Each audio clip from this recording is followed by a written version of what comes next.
The party has started in Mobile, and the Colts have a front row seat to some of the brand new talent that's about to come to the NFL. Let's get to it. You are Locked On Colts, your daily Indianapolis Colts podcast. Part of the Locked On Podcast Network, your team every day.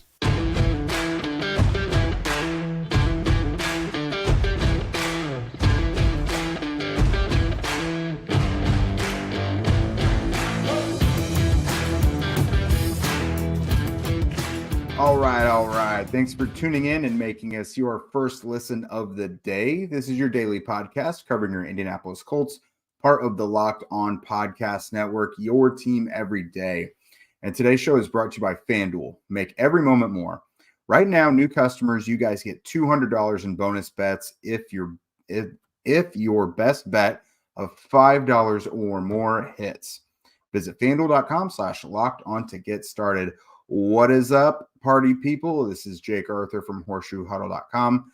I am reporting to you live from Mobile, Alabama, down at the Senior Bowl. And today, it's not just the Senior Bowl, of course. We had to have a little bit of Colts news sprinkled in there as well. So the Pro Bowl is coming up right around the corner as well. And a few more Colts were added to the roster. Quentin Nelson was originally, he made it just purely the first go. But now, as of today, quarterback Gardner Minshew, center Ryan Kelly, and defensive tackle DeForest Buckner have also been named.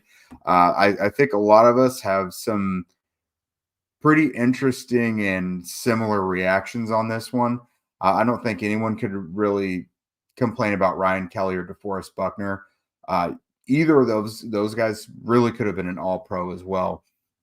You look at Ryan Kelly, he was banged up a little bit this year, had the concussion issues. This is his fourth Pro Bowl. But if you look at, it's hard to judge centers sometimes, but just to kind of put numbers to it, if you go to Pro Football Focus, the 77.2 grade that they gave him was actually the best of his career. He also only allowed one sack, and he ranks right up there near the top of the NFL in center grades this year as well. So this was a really good season for Ryan Kelly, a good bounce back after having kind of a down year the year before. DeForest Buckner, like I said, that's another guy that could have made all-pro. Everything that he had to shoulder for the Colts, particularly when Grover Stewart was out with his suspension, Buck was huge. He played out of his mind a lot of times, and it wasn't always things that were going to show up on the stat sheet. Like, how many times did that guy face double teams and blow them up? How many times did he flush quarterbacks out of the pocket or reroute the way that the running back, which gap he was going to have to go through? Buckner was a very, very influential defender this year. And statistically, it's hard to beat his best season that he had in San Francisco, but he did have a couple of career bests this year. And again, this is third Pro Bowl. Hard to believe it's only his third. But he had 8 sacks this year. He had a career high 7 pass breakups, also tied a career high with 2 forced fumbles. And then, of course, he had that marvelous scoop and score against the Jaguars at home in week 1. So big seasons from those two. I don't think anyone's surprised by that. They probably, they could have gone in initially, not as alternates. But Gardner Minshew is obviously the one that is kind of turning heads. There's been some head-scratching quarterback additions to the Pro Bowl before. You kind of think of like Andy Dalton's made it. There was a season Mitch Trubisky made it. This one is going to rank right up there in terms of the Pro Bowl doesn't count. Like a lot of people always say the Pro Bowl is a joke based on some of the guys that get in. And Gardner Minshew was not a Pro Bowler this year. I think we can all agree on that. He was great for what the Colts needed him to be. They needed a backup quarterback to come in and right the ship and just kind of keep things afloat and help keep them in the right direction. He was a part of a 4-game win streak with them. Like, he did a great job at what he needed to do.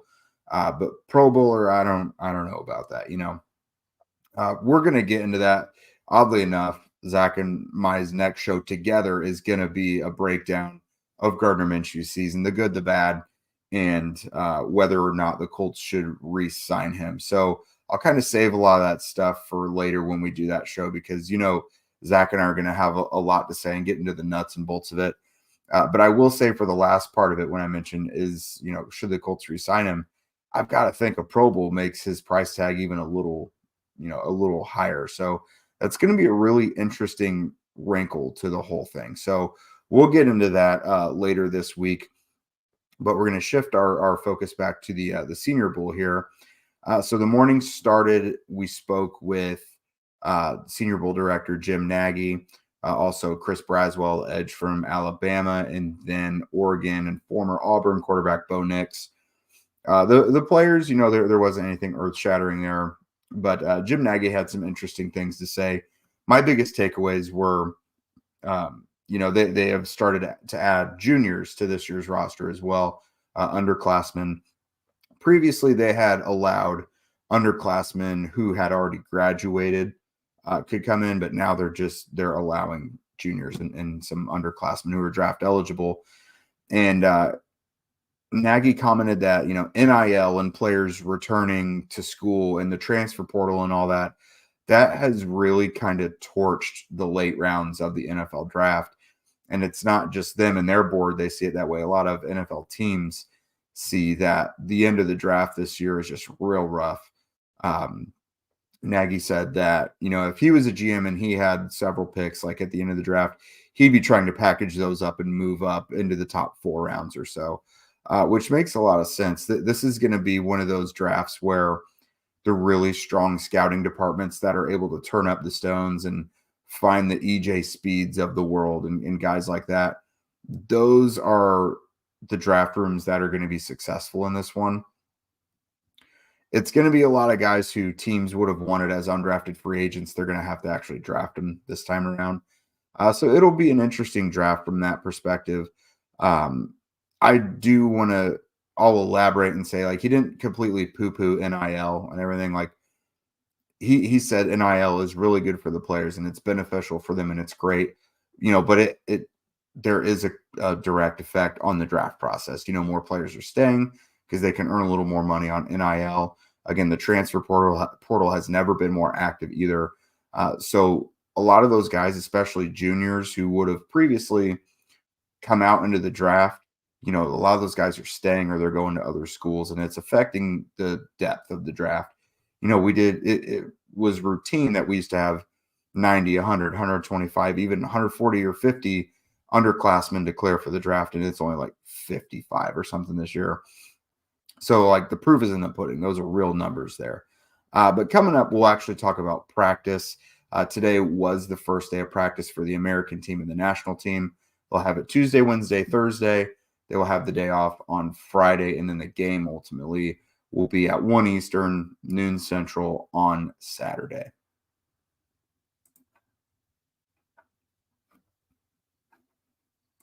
Happy Super Bowl to all who celebrate from FanDuel, America's #1 sportsbook.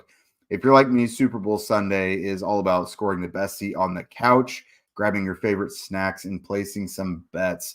It's really just, it's time for just football debauchery, in a tasteful sense. For me, I go about making some absolutely banging food, and I hope I don't drink too much to be absolutely useless and dead at work the next day. I think a lot of people can relate. That's why it's one of the most popular call-in sick days of the year. I'm unlikely to be the MVP of my workplace that next Monday, but Patrick Mahomes is the early best bet for Super Bowl MVP on FanDuel, which I feel much better about him being the MVP than me. FanDuel has so many ways for you guys to end your season with a W or 2 or 3. Not only can you bet on who's going to win Super Bowl 58, but FanDuel also has bets for which players will score a touchdown, how many points will be scored, how many times your dad will complain about Taylor Swift. Maybe not that last one, but we'll have to go back and check right before kickoff. New customers, if you guys join today, you'll get $200 in bonus bets if your first bet of $5 or more wins. Just go and visit FanDuel.com/lockedon to sign up. That's FanDuel.com/lockedon. Make every moment more with FanDuel, an official sportsbook partner of the NFL.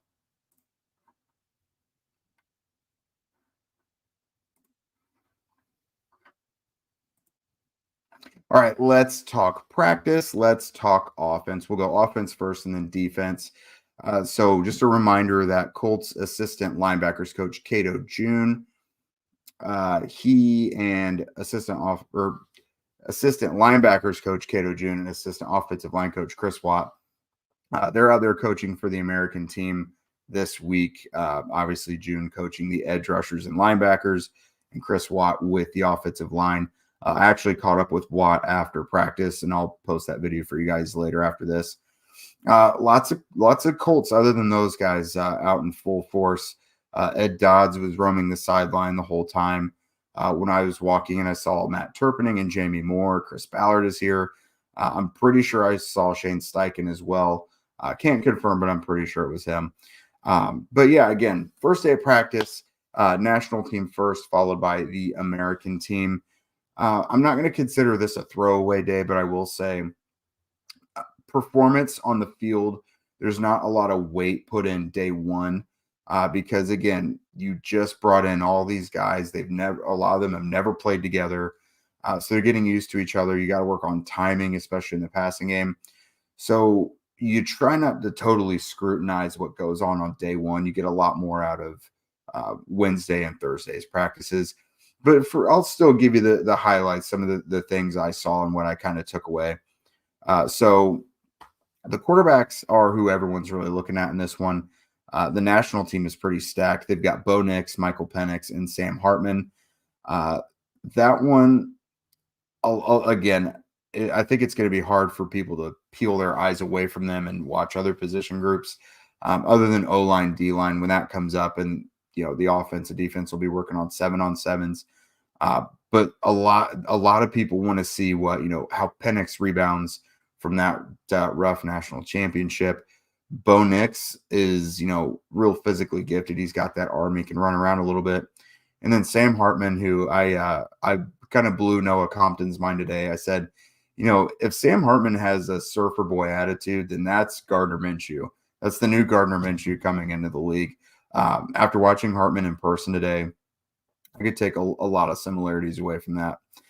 The American team has Spencer Rattler, who the NFL is a lot higher on him right now than, people online. I think he's been kind of given a pass a little bit for his supporting cast at South Carolina. The NFL is just interested to see how this kid kind of shakes out.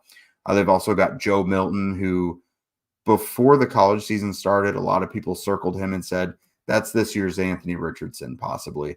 A big athletic guy with a huge arm that could shoot up draft boards. He still could if he puts together a solid week and then maybe blows the combine off the hinges. But his season didn't necessarily go how people thought it would in order for him to be the next Anthony Richardson. But the guy is he's fun to watch. He's a physical freak. He hit this nice shot up the seam earlier and then just did a backflip about it right after. And honestly, that reminded me of something that Anthony would do. They've also got on the team a couple smaller school guys, Michael Pratt and Carter Bradley. Carter Bradley is actually the son of Colts defensive coordinator Gus Bradley. Saw them catching up after practice. A lot of people think Michael Pratt could make some noise. Could be potentially a sleeper that comes up a little bit this week. But quarterbacks and pass catchers, they took a little bit of time to get used to each other, especially the national team who went up first. The timing was just off, obviously. Throwing behind guys, just deep shots not being on target. A lot of drops and bobbles from the pass catchers.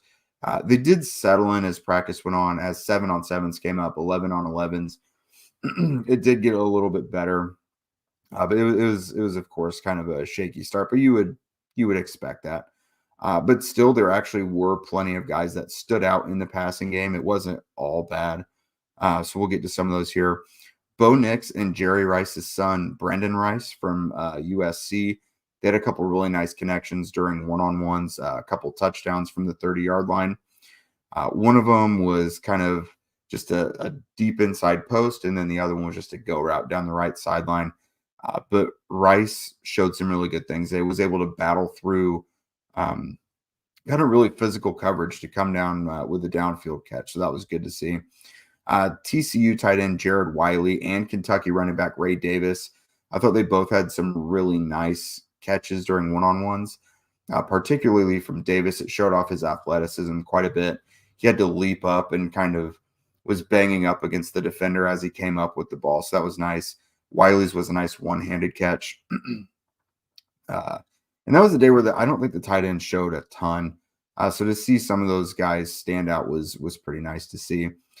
Tez Walker out of UNC had some nice catches as well. Had a nice one where he had to go get low. Ricky Pearsall out of Florida, he had a nice corner route touchdown from Hartman during one-on-ones. Now, Pearsall is someone we need to keep an eye on because that was Anthony Richardson's top receiver at Florida. That's a guy that can make some things happen downfield. He's really been Florida's guy for a couple years now. So there is familiarity there with Richardson and Pearsall. So, again, keep an eye on that. He also had a nice kind of pirouetting catch later during 11-on-11s. Hartman threw a ball behind him, and he was able to jump up, reach behind him, and keep going. For the America team, Ladd McConkey, silliest name, but the best receiver of that team today. That guy he's very quick, consistently created space, very precise in his cuts.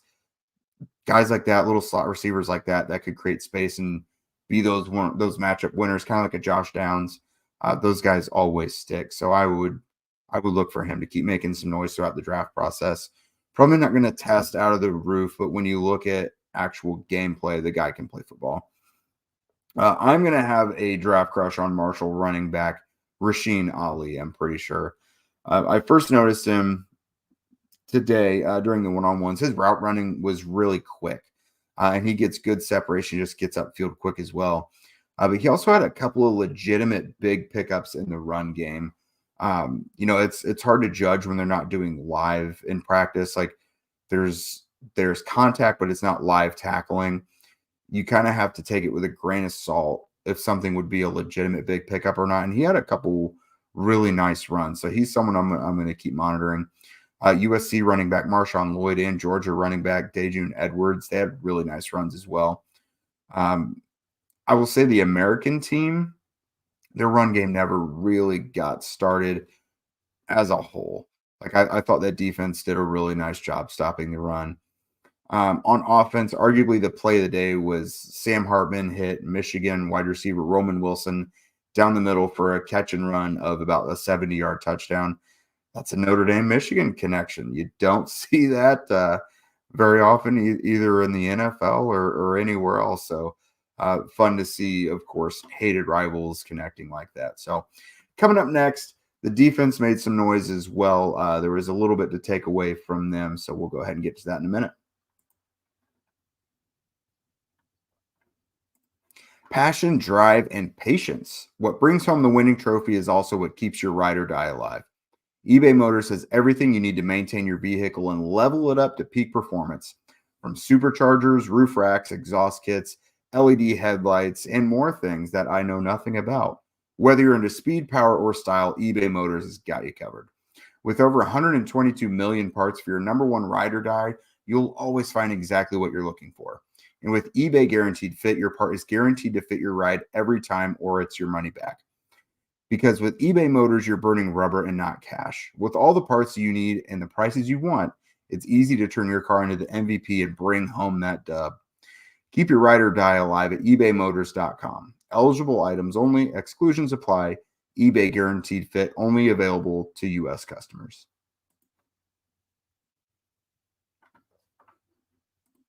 Let's get to the defense. So starting out first with the national team, the morning practice, big day from Toledo cornerback Quinion Mitchell. So his thing coming in, just from what I understand, he's a kind of a bigger, lengthier corner, but has played a lot of off coverage and really hasn't been asked to do much press coverage. So that was going to be a big question mark for him coming into the NFL. Is can he even do it? He's got the great frame for it, but you have to have experience to do it as well. He answered the bell today. He had a couple nice pass breakups, was staying in receivers' hip pockets and just harassing them overall. He was probably the defender on the whole day from both practices I came away most impressed with. There was a play where UNC linebacker Cedric Gray, he sniffed out a running back sweep really well, just went through the traffic, got to the running back for a tackle for loss in the backfield on the outside. So showed his range and his ability to diagnose the run.